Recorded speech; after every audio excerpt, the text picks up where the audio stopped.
पहिली गोष्ट एक लक्षात घ्या की माझ्या नगरसेवकाच्या निवडणुकीच्या वेळेला सुद्धा राजसाहेबांनीच मला बाळासाहेबांना सांगून त्या काळात तिकीट द्यायला लावलं होतं. त्यावेळेला मी नागपाडा मतदारसंघात नगरसेवकाला उभा होतो. आमदारकीच्या काळामध्ये सुद्धा राजसाहेबांनीच मला बाळासाहेबांकडे घेऊन होते आणि मी नगरसेवक पण होतो.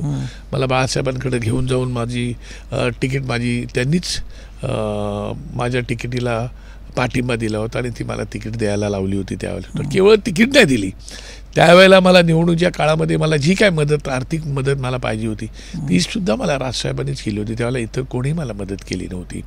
आणि या काही गोष्टी आहेत ज्या एक ऋणात आपण राहिलोच पाहिजेत, आपल्यावरती ऋण आहेत काय. आणि त्याच्यामुळे मला असं वाटतं की तो काळ जो आला होता तो मधला काळ हा मला, मी साहेबांची अवस्था मनस्थिती पाहत होतो राजसाहेबांची. आणि मग त्या अशा वेळेला जे व्यक्तिमत्व आपल्या पाठीशी खंबीरपणे उभं राहिलेलं व्यक्तिमत्व होतं, आज त्या माणसाच्या वरती जरी अशी परिस्थिती असेल तर त्या माणसासोबत आपण गेलो पाहिजे, राहिलो पाहिजेत काय, या साध्या भावना होत्या. आणि म्हणून बाळासाहेबांनी मला खूप मी बाळासाहेबांना हट्ट धरला की नाही मी जाणार राजसाहेबांकडे. म्हणजे मी बाळासाहेबांच्या डोळ्याला डोळा भिडू शकत होतो, मी असं खाली मान घालून नाही मी राजसाहेबांसोबत जाणार. त्याला उद्धव साहेब पण होते, मी राजसाहेबसोबत जाणार. मग बाळासाहेब चिडले माझ्यावरती. ते ठीक आहे, त्याचा राग बरोबर आहे, आमच्या रक्ताच्या थेंबावर बाळासाहेबांचा अधिकार आहे, प्रत्येक रक्ताच्या थेंबावर, त्याच्यामुळे तो काही विषय येत नाही. परंतु मला वाटतं तो वेळेला मी घेतलेला निर्णय योग्यच होता काय.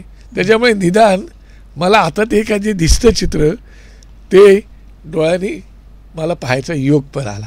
मी भले तिथून निघालो पण मी ठाकरे परिवार सोडून कुठे गेलो पण नाही ना. मी नेहमीच बोलतो ना मी ठाकरे टू ठाकरे. मला एक सांगा, म्हणजे आता मी याकडे नंतर विचारणार होतो प्रश्न, पण आता हा ओघात आला म्हणून विचारतो. 2009ला पक्षाला मोठं यश मिळालं, तुम्ही पण आमदार होता, तुम्ही पक्षाचे सभागृहातले नेते होतात.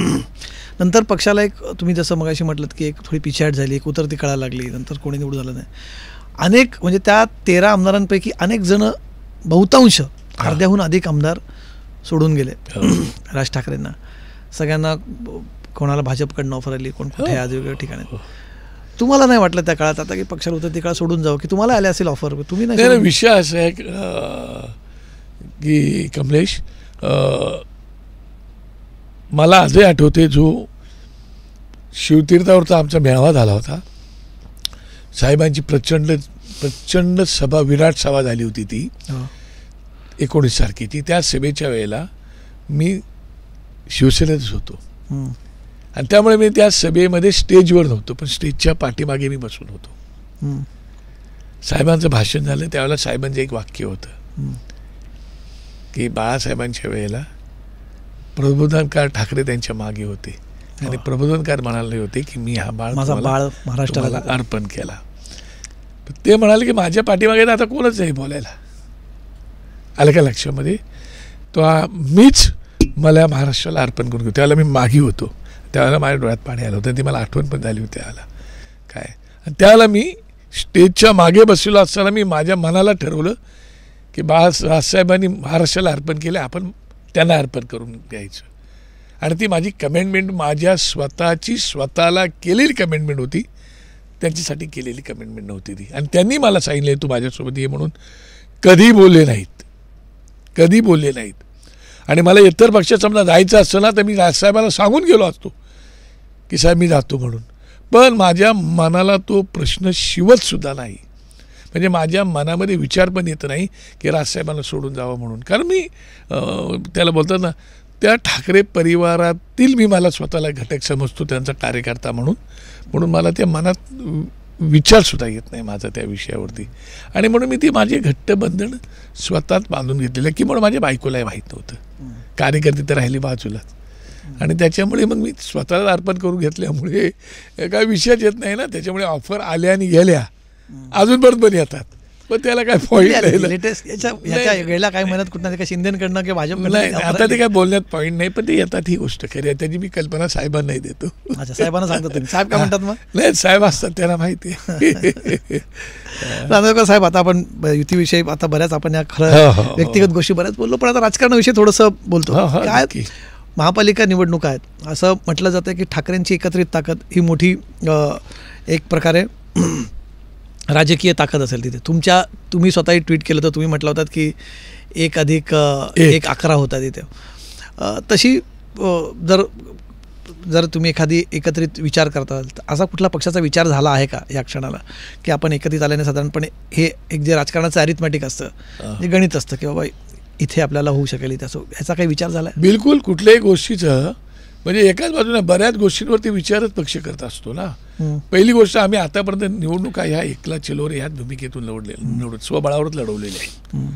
काय त्याच्यानंतर समजा आम्ही कोणासोबत जाणार असू तर त्याचे वेगवेगळे फॅक्टर, समजा BJP सोबत आम्ही गेलो तो BJP आणि मनसेचं काय होऊ शकतं, एकनाथ शिंदे आणि मनसेचं काय होऊ शकतं, BJP एकनाथ शिंदे आणि मनसे आणि अजितदादा पवार असं गणित काय बनू शकतं, उद्धव साहेब आणि राजसाहेब असं गणित काय बसू शकतं, ह्याच्यावरती आता ॲनालिसिस तर करावंच लागतं ना. सगळे परम्युटेशन कॉम्बिनेशन आपण सगळे ॲनालिसिस करण्याच्या सोबतच पर्सेंटेज, वोट ऑफ पर्सेंटेज जी आहे ती मग पाहावं लागते. त्याच्यामध्ये किती टक्केवारी कुठल्या मतांची आहे त्याचाही विचार करावा लागतो. याच्यात तुम्हाला कुठला बेस्ट वाटतं कॉम्बिनेशन?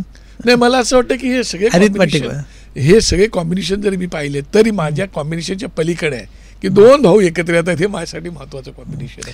त्याच्यात काय होईल ते मला आजच्या तारखेला मी तुम्हाला सांगू शकत नाही. पण मला एकंदर दिसतोय लोकांच्या भावनेतून. मी मध्यंतरी आता बच्चू कडू साहेबांची जी 7/12चा कोरा उतारा करा म्हणून 7/12 कोरा करा तो त्यांची जी पदयात्रा होती त्या पदयात्रा साहेबांनी मला पाठवलं होतं. मी त्यावेळेला 1300 किलोमीटर जाऊन येऊन केलं. सकाळी गेलो आणि रात्री परत आलो मी. त्यावेळेला मी त्यांच्या पदयात्रेत गेलो होतो. त्यावेळेला मला शेतकरी भेटले, तिथले कार्यकर्ते भेटले, वेगवेगळ्या पक्षाची लोक भेटली. मध्यंतरी मी सांगलीला एका ह्याच्यात गेलो होतो. काय अशा बऱ्याच ठिकाणी ज्यावेळेला मी कोकणात गेलो होतो तर लोकांमध्ये तो प्रचंड उत्स्फूर्तपणे त्यांचा मला जाणवते की नाही दोघे एकत्र आले पाहिजेत. काय आणि तो प्रेशर पण आहे त्याचा. काय बरं त्याच्यात काय फक्त पक्षाची लोक नाहीत कमलेश, त्याच्यात इतर पक्षाची लोक आहेत, त्याच्यात सामान्य माणसं सुद्धा आहेत ज्यांचा राजकारणाचा गंध नाही. मी तुम्हाला सांगतो माझ्या सासरवाडीला, मी साहेबांनी सांगितलं, माझ्या सासरवाडीला मी मुलुंडला गेलो होतो.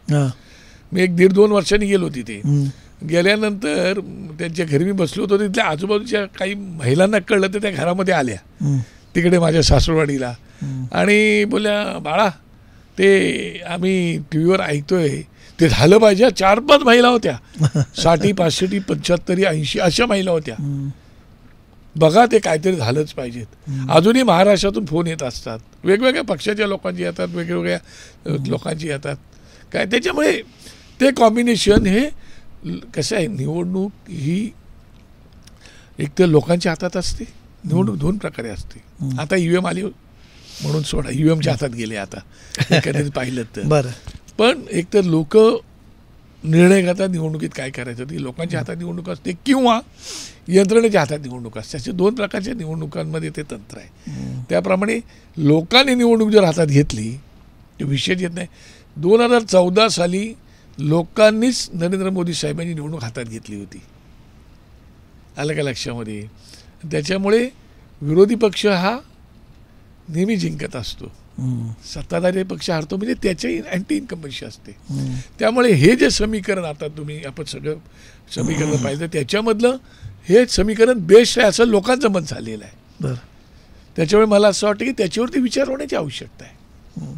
पण मग पुढे काय, म्हणजे ह्या हिशोबाने अजून बघा उद्धव ठाकरे बोलतात, पण आम्ही असं एक बघितलंय राज ठाकरे फारसं बोलताना दिसत नाही. उद्धव ठाकरे वारंवार या विषयावरती बोलतात की आम्ही आता एकत्र आलेलोच आहोत, त्यांच्या मुलाखतीत म्हणाले. पण राज ठाकरेंकडून अजून असं सूचक किंवा असं आपण कॉन्क्रीट असं कुठलं विधान? राजसाहेब सभा पूर्वीपासून तसाच आहे. ते कुठल्याही या गोष्टीचं विचार करतात पूर्ण.